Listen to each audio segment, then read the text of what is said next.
लोगों को अक्सर ये बात करते हुए आपने सुना होगा कि गुड्स बहुत तेजी से उनके प्राइस बढ़ रहे हैं, सर्विसेज के भी प्राइस बहुत तेजी से बढ़ रहे हैं। 5 साल पहले हमने कोई पर्टिकुलर सामान इस रेट में लिया था, लेकिन आज 5 साल के बाद इसका प्राइस इंक्रीज होकर इतना हो गया है। सो दोस्तों, ये किसी भी गुड्स या सर्विसेज के प्राइस में जो इंक्रीज होता है वो किस फैक्टर की वजह से होता है? इसका सिंपल सा आंसर है महंगाई की वजह से, यानी इन्फ्लेशन की वजह से। कभी आपने सोचा कि इन्फ्लेशन ये होता क्या है और ये किन फैक्टर्स की वजह से बढ़ता है, प्लस इसका मेजरमेंट कैसे किया जाता है? आइए इसके बारे में बात करते हैं। दोस्तों, किसी भी इकोनॉमी में गुड्स और सर्विसेज की प्राइस में जो जनरल इंक्रीज होता है, जिसकी वजह से हमारे पैसे की परचेजिंग पावर कम हो जाती है, उसको हम इन्फ्लेशन या महंगाई कहते हैं।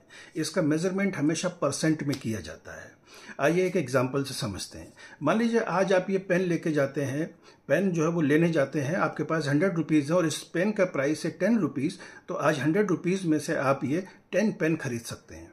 लेकिन मान लीजिए ये पेन महंगा हो गया 10% अगले साल, यानी अब इसका प्राइस हो गया 11 रुपये। तो अगले साल जब आप 100 रुपये लेके मार्केट में जाएंगे तो अब आपको 10 पेन नहीं मिलेंगे, अब आपको केवल 9 पेन मिलेंगे, यानी 10% का इन्फ्लेशन आ गया है इस पेन के रेट पे।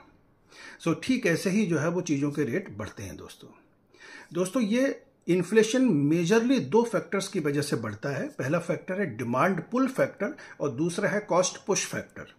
डिमांड पुल फैक्टर क्या है? जब किसी भी गुड्स या सर्विस की सप्लाई के मुकाबले डिमांड एकदम से बढ़ जाती है तो उसका प्राइस मार्केट में बढ़ जाता है, यानी कि इन्फ्लेशन आ जाता है उस पर्टिकुलर प्रोडक्ट या सर्विस पे। ठीक ऐसे ही कॉस्ट पुश क्या है? किसी भी प्रोडक्ट या सर्विस को बनाने में जब उसकी इनपुट कॉस्ट बढ़ जाती है तो ऑटोमेटिकली उसका प्राइस मार्केट में इंक्रीज हो जाता है, तो इसको बोलते हैं कॉस्ट पुश इन्फ्लेशन। अब इन्फ्लेशन का मेजरमेंट कैसे होता है? तो इन्फ्लेशन का मेजरमेंट दोस्तों 2 लेवल पे होता है, एक होलसेल और एक रिटेल। जब ये होलसेल लेवल पे होता है तो उसको बोलते हैं होलसेल प्राइस इंडेक्स, यानी WPI।